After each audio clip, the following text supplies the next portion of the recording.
Hello and welcome back to the Cricket Draft Show, where the first Kookaburra round of the 2025 County Championship has been completed. My name is Dan Jadzevics. I'm joined by Dan Weston, and this week we are sponsored by Neon, sponsoring this episode of the Cricket Draft Show. If you want to stand out from the crowd, then jump over to their website. The link is in the description of this video, and check out some of the cool ranges that they have available, including the Badger, the Retro, and the Fire, as well as some pretty cool other things as well. Thank you so much, Neon, for sponsoring this video. But Dan, how are you? And are you prepared to look back at Game Week 9 yet, or is it still giving you cold sweats at night? Yeah, I've got some scars, I think, from Game Week 9. Just a touch under the league average for the week, which sounds respectable enough, but it's not, because you got about 800 points more than me, which extended your very narrow lead previously at the top of the table to about 1,000 points of our little mini league. And I was my own worst enemy, really. In that I highlighted Carl Abbott, Liam Dawson and Grant Stewart, among others, in my strategy guide, and then didn't pick any of them. So I think the biggest problem for me is that, I could have used penalty transfers and I didn't. So, I guess that probably shows the value of them in some ways. I feel for you. I do feel for you. And I looked at that team as well. I've just looked at it. And you had Ben Green on the bench for 237 points. I know. I can't believe it. And I even had Jaden Denley on the bench as well with 162. That would have got about 100 more than the Ben Geddes, who I had as the other opener. So yeah, really frustrating week. Could have picked up, say, 300 more points with just better, like, moving bench options around. But it is what it is. It's a marathon, not a sprint. I think we've got about 6-7 game weeks left. Yeah. And I've got Googly to play still. You never know. Hey, the game is still young. I on the other hand, I've gone quite well, Dan. I mean, I've gone quite well. I've picked up over 2,000 points this week, but I'm just inside the top 250 for the week, which is quite remarkable to score that many points and be that far away from the number one spot. I was looking through the team of the week, which we'll talk about in this episode. I had one player in that team of the week, and I scored over 2,000 points, and that was Liam Dawson, who we spoke about last week with regards to that kind of drop him at your peril type situation. And I wasn't prepared to drop him. I stuck with him, and I gave him the captain's armband, and I almost doubled down on the fact that I was like, well, I've had you in the squad now for 2 weeks, I think it was, at 9 million. You have to come good at some point. There's no point in me chopping you out. I also made a bit of a shrewd signing, and I think it was quite shrewd. I went for Asa Tribe down at Glamorgan. Top of the order batter. He'd been in good form before the T20 blast, and I think that form had continued throughout. And he's cheap as well, and he's returned me 179 points. I'm a bit concerned because he didn't open the batting in the second innings. He batted right the way down the back end, and I don't know whether that was an injury. I don't know whether it was a tactical thing. I can't believe it would have been. So I've got one eye on him with regards to Game Week 10 coming up. But potentially he could be a really good shout and a really good cheap option if he is going to keep opening the batting for Glamorgan. But who's your player pick for this week, Dan? Well, it's not Tribe, but I will say right now that he's been opening in T20 as well. So I think the dropping down the order would have been not a tactical decision, if that makes sense. So yeah, maybe worth bearing that in mind when you're looking at fitness conversations around him. My player pick for the week actually is Shane Snater, and that's because he scored 25 points for me. Now I had a choice. I could have used a penalty transfer. I have 1.3 million in my just sitting there, not doing anything, not improving my squad, and I could have used that to bring in another option. So, for example, Kyle Abbott, I could have used a penalty transfer to bring him in, and I didn't. So I'd already had to drop Jamie Porter to the bench because he wasn't playing, and I could have done that, but I didn't. And I guess that probably shows the value of an astute penalty transfer every so often to bring in someone with a really strong track record. Yep, I used one. Went quite well. It went quite well. There you go. I'm just gonna throw Safe Zabe in there. My mate Safe Zabe. He's had an incredible start to 2025. He's just brought up his 4th first-class 100 this year against Middlesex at home at the County Ground in Northampton. And in these Kookaburra rounds, he offers a really handy left-arm spin option. But as yet, it's not actually been utilised by Luke Proctor in Northamptonshire. Really, he bowled a couple of overs against Middlesex. Potentially could have bowled a few more, but didn't. They're blessed with options as spin bowlers, particularly in that game. He returned 179 points with that 100. But he's in that as an all-rounder. And if he's not playing as an all-rounder, I don't know. I love Saif. I think he's a quality cricketer. I think he's so talented. But 4 first-class hundreds, is there a 5th? Is there a 6th around the corner? I don't know. I don't think I'm going to drop him because he's a quality cricketer, but just thought I'd highlight him there. Dream team. Dan, I don't know whether you had any of these players in your dream team. I'm going to suggest... Have a wild guess. You possibly didn't. I had one. The dream team lines up this week. 340 points for Yorkshire opener Finlay Bean. Cam Bancroft, who we spoke about with some extra fielding points, scored hundreds, 344. Harry Kane, 293. Colin Ingram, who always does well, 290. Sussex young all-rounder James Coles, 311. Australian overseas signed for the Blast, playing for Lancs, Ashton Turner, 290. Hampshire legend and all-rounder, 401 points for Liam Dawson. Graham Van Buren scored 100 in the second innings, 429 cricket draft points. Australian Liam Guthrie at Northants, 7 for in the first wickets, 9 in the match, 286 points. Your man Kyle Abbott, 276 points. And Derbyshire's spinner, is it Jack Morley, isn't it? 275 points as well. Kyle Abbott. He's been in the dream team 3 of the last 4 weeks. He's now the #1 point scorer in the game. Are you bringing him in for game week 10, Dan? Are you finally going to swallow your pride and bring him in? Yeah. I'll be very surprised if I don't bring him in this week. I thought that might be the case. Good news, Dan, as well. We are going to be joined by Charlie Cooke in a couple of minutes' time. We spoke to him earlier this season. We've got a few conversations or a few topics to talk about him, with how his season's going, whether he's made any changes specific for the Kookaburra. So he'll be joining us soon. And if you are new here, please subscribe to the channel, like the video. Follow the Cricket Draft on all of the socials where you can stay up to date with signings, availability, injury news, squad news, everything that you might possibly need to know to try and make an informed decision when putting these 11s together or 15s together for each of the game weeks, with game week 10 just around the corner. Overseas players, Dan. There's been a few new ones. With a few new faces. We went through them all last week. And we missed a couple as well because of the late additions to some of the players. But Tilak Varma, he arrived in the county championship, scored 100 straight away. Gurinder Sandhu went up to Chesterless Street with Sussex, took fifer on debut. Todd Murphy, Rocky Corioc, the Warwickshire off spinner with a fantastic surname, the Australian, and Wes Agar. All picking up 100 plus points in there. Mitch Santner didn't go particularly well though. I thought that Mitch Santner would have been a really good pick for this week, but his countryman Nathan Smith kind of took all the wickets away from him. So that was a bit of an issue, and it's so interesting to see players coming in from the IPL superstars coming in and doing well. Tilak Varma, as you said, with that 100. Ishan Kishan with a really, I think he got 89, was it in the Notts game as well. So it shows that this sort of seamless transition from IPL basher to county cricket stalwart is maybe not as tough as people might think. Yeah, it's a good change of code. I mean, all of the domestic players have done exactly the same. They've switched from the Blast straight down to the Championship. And as we'll speak about later, we've seen quite a few runs being scored by a few batters through the course of Game Week 9. Who's been signed? Who's been released, though? Which of the players coming in? Which of the players going out? Most released this week. County cricket draft legend Ian Holland, as he's out in America playing. Is he Washington Freedom, isn't he? I think for Major League Cricket this week. Yeah, and doing okay as well. And Washington are doing very well at the top of the table as well. Everything Ian Holland touches turns to gold, Dan. We know that. Marcus Harris, we spoke about. He's taken a bit of a sabbatical in this 2025 season. Ed Barnard's one of those late 70s, early 80-mile-an-hour seamers, all-rounders that potentially doesn't thrive with a Kookaburra in hand.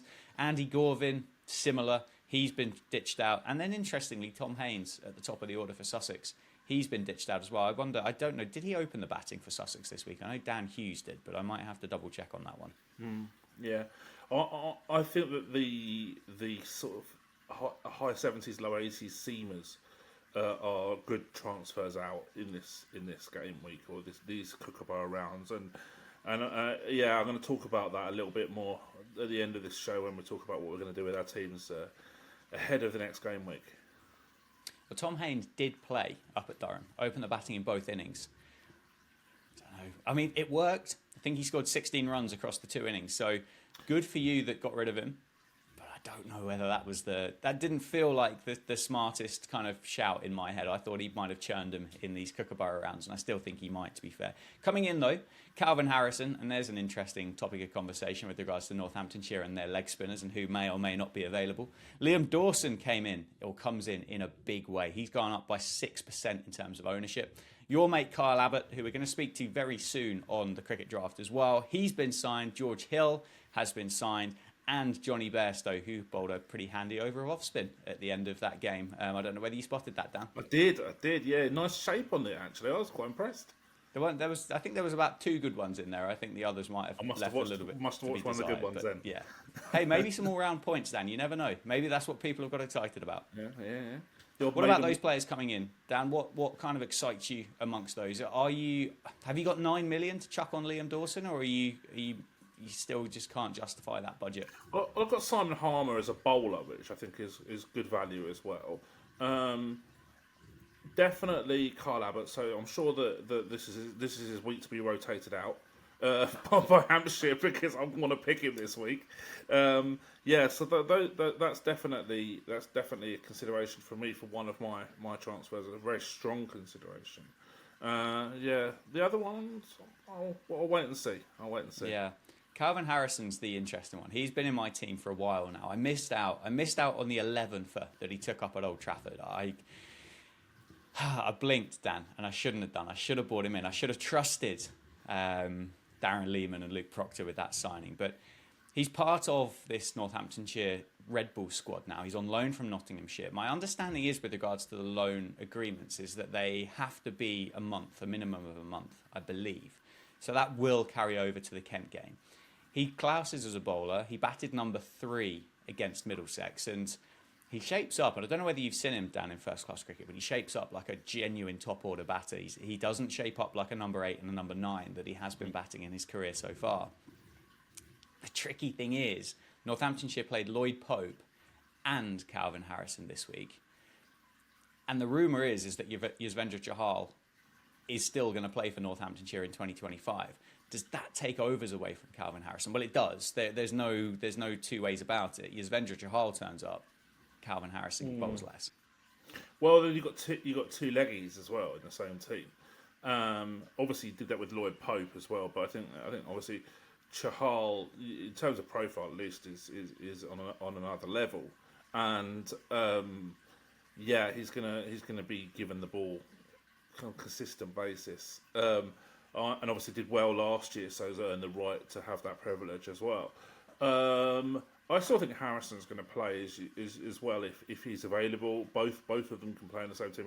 I look at it more as a Chahal for Pope, tactical decision for selection. But obviously Chahal might have a greater percentage of overs bowled. But if Harrison's batting potentially is going to be used at the top of the order again, and I think that kind of makes sense to some degree in terms of he looks quite an organised player. He's not a rash batter at all. So that kind of if you want to see off the threat of a new ball when a Kookaburra ball is most potent early in an innings, I guess that kind of makes sense. Yeah, I think I'll be sticking with him. If I can have a batter who classes as a bowler, then I think I'll be sticking with him. But here's some things that you might have missed across the course of Game Week 9, and we're going to start with a bowler that is playing as a batter. It's Josh Davey. He's still opening the batting for Somerset in the 2025 County Championship, which is phenomenal. He opened this week with Tom Kohler-Cadmore. He's had multiple different opening partners during the course of this season, but Josh Davey remains. So bowling option and a top order batter. And again, we're going to talk about first-class hundreds in just a minute. We've spoken about Calvin Harrison. We've spoken about the fact that he's batted and was carded at number 3 for both of those innings for Northants. Matt Parkinson opened the batting for Kent and Mason Crane did for Glamorgan. But we've spoken about Asa Tribe and about what may may have gone on there, but again, Mason Crane got a bump up in the second innings. Grant Stewart, here's somebody that you would have worked with, Dan. I'm certain of it. Yeah, phenomenal bloke to start with, but 130 at number 9 is 7th in the overall point scorers for the 2025 season. It's his second ridiculous 100 of the 2025 championship, isn't it? Yeah, I know Grant well. I worked with him at Kent, and as you say, great guy. Really one of the best characters, and a genuine hard worker as well. And I know from personal experience and talking to him a lot as well that he works really hard on his batting and really hard on his hitting. And I think we've seen that twice with devastating effect this season so far. So fair play to Grant Stewart, and I think that shows you as well the value of really putting in the hard yards on the training ground as well. Absolutely. I think he had 100 runs, and I think 90 of them had come from boundaries. I think so. I don't really know what he was doing with the rest of the deliveries. We've spoken about Johnny Bairstow bowling. Rishi Patel took a wicket as well. Don't necessarily know if you're going to be picking those two players for their wicket taking prowess. Freddie McCann could be an interesting shout for these Kookaburra rounds. Batted, he's down as a batter, and then bowled 15 and a half overs and took 3 for knots. And Joe Cracknell as well. This is phenomenally impressive. That was his third 100 in the week that Joe Cracknell had scored for Middlesex against Northamptonshire. He'd scored 2 twin hundreds, I believe against Glamorgan 2s for Middlesex 2s at the start of the week, big ones as well, and then went and scored his first class 100 and took the gloves for Middlesex with their change of leadership. Yeah, so Joe Cracknell, I think not being picked by Middlesex across formats this season is one of the biggest selection mysteries on the surface that you could possibly wish to see. I know that in T20 he was absolutely churning out the runs in the second team and wasn't getting picked. And I think it's taken for some reason a change of coach to give him those opportunities, and it's great to see him being able to transfer that second 11 run scoring into his first team and a well-deserved century after all those big scores in the 2s. And there's other players you mentioned at the end as well. I don't think I've ever.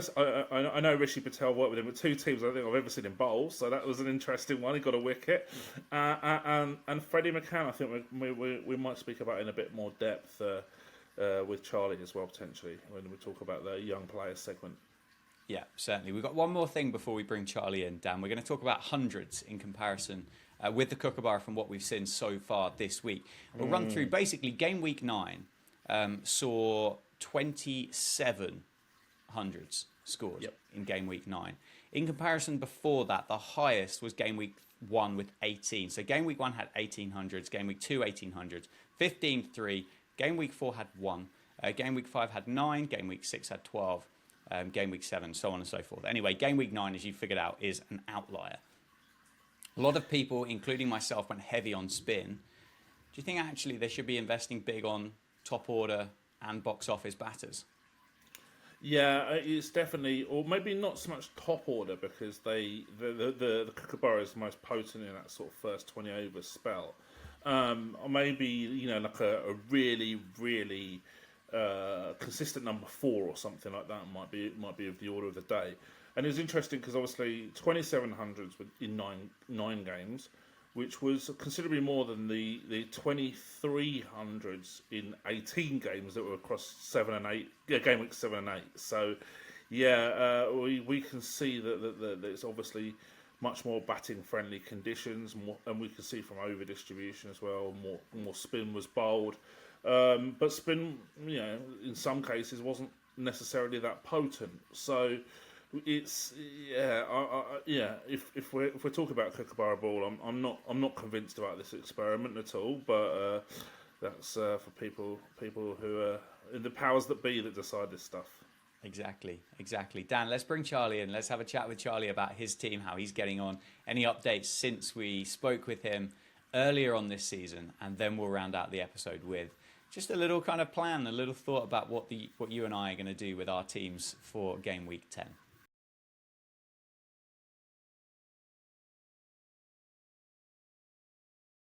Charlie, welcome back to the show. Firstly, how are you? How's your team going? And how's the content going? The content's going really well. Busy season. I mean, County Championship, T20 Blast, Test matches, various different things going on at the moment, as you always get in the English summer. The team, I'd rather not talk about it at the moment. It's going okay. I had a goal to finish top 100 this year. I'm currently sat in 529th, so I kind of haven't improved since last time I came on. A couple of shocking weeks, a couple of big penalties with missing game weeks and different things like that, and batters that just can't score me runs. I seem to pick batters that were in good form, and then all of a sudden they come into my side and they are no longer in form again, and it's driving me nuts, I have to admit. Oh dear. Dan, I mean that kind of might give you a bit of reassurance, a bit of comfort from your week last week. Yeah. All right, don't rub it in. I have the same problem with Charlie in that I seem to pick batters who forget to score runs as soon as I put them in my team. I feel your pain, mate. Empathise. It hurts. I think they do it on purpose. They know that I've put them in the team. Absolutely. Big fans of Charlie's TikTok. That's definitely it.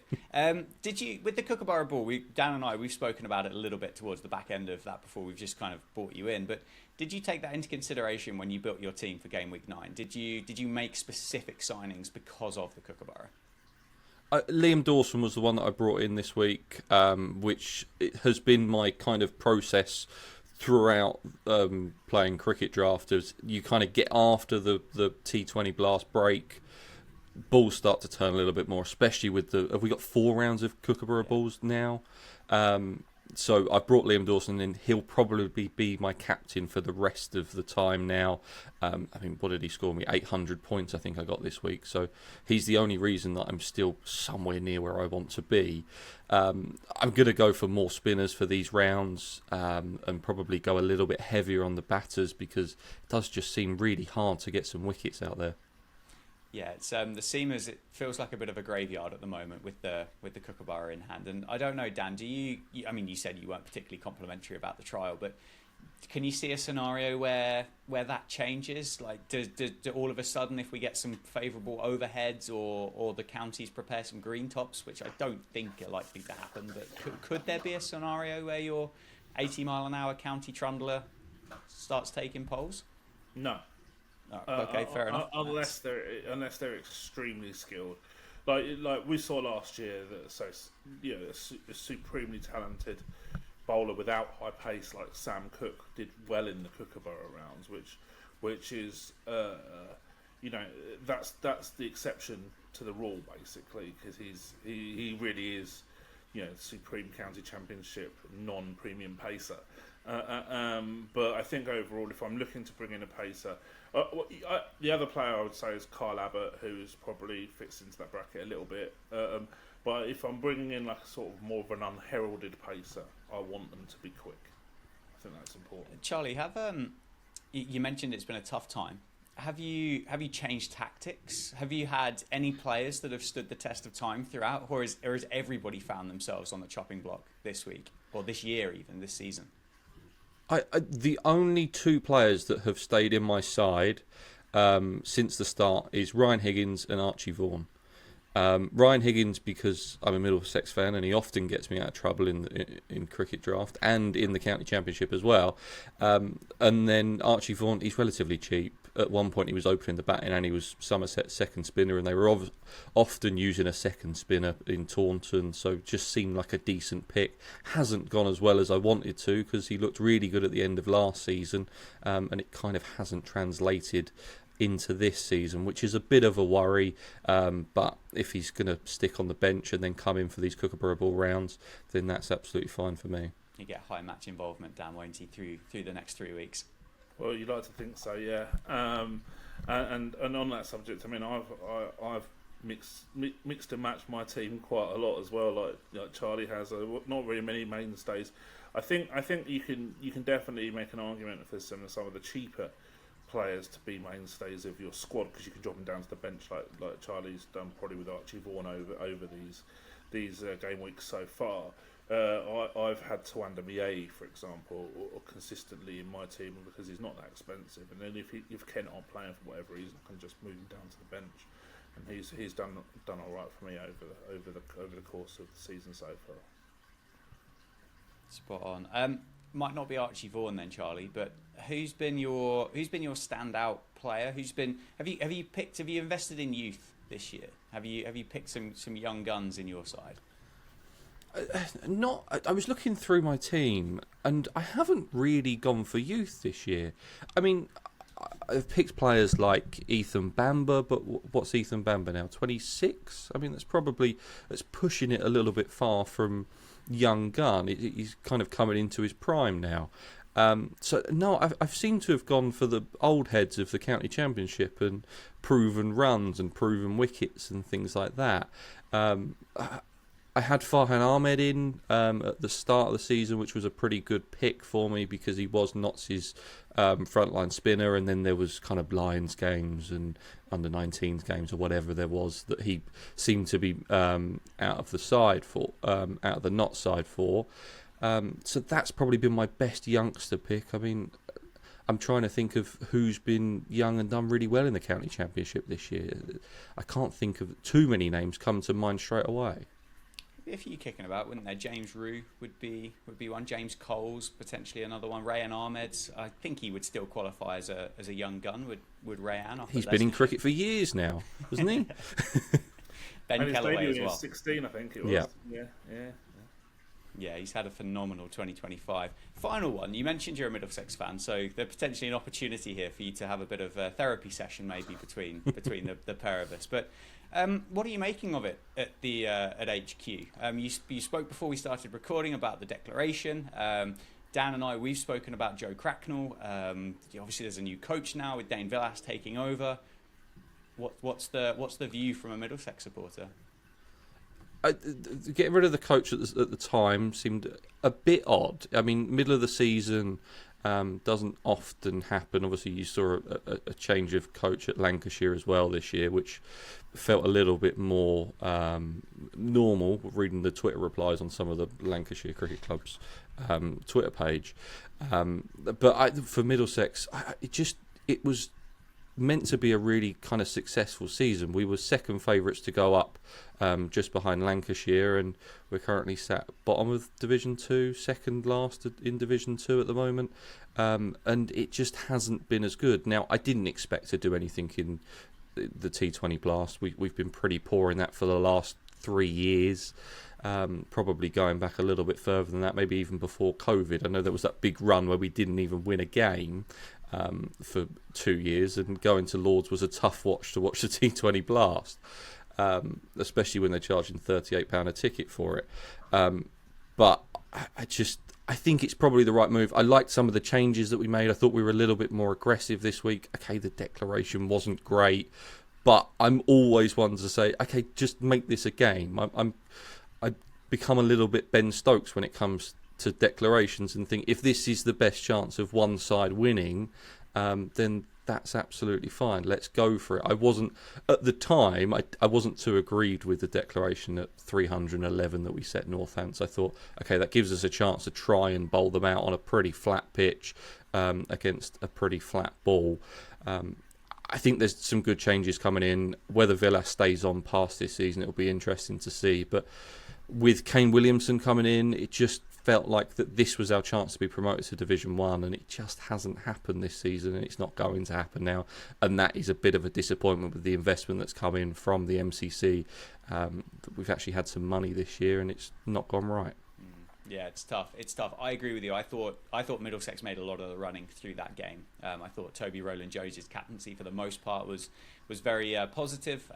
Joe Cracknell coming into the side was a brilliant move, and I suppose the shame is Kane Williamson not being around for as much as what I'm sure cricket fans and Middlesex fans would have hoped for when that news was announced at the start of 2024. Finally, for the three of us, what changes are we making this week? Who's coming into the team? Who's going out of the team? Dan, let's start with you, and let's just tick off Kyle Abbott straight away. He's coming into the team. Yeah, most likely inclusion for me for sure. I can transfer out a Snater or a Porter for a frontline bowler and still afford him. Should have done that maybe last week with the penalty transfer, and I didn't do it. So I've got that extra money that I can prioritise that signing for.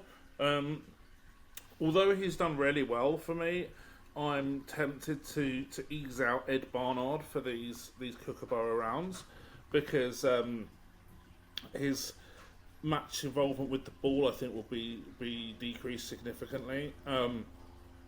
Not just because of he's not express pace, but also because he's potentially now in a team with Corey, as we call him now, to bowl a lot of overs, and so that's going to take overs off everybody else.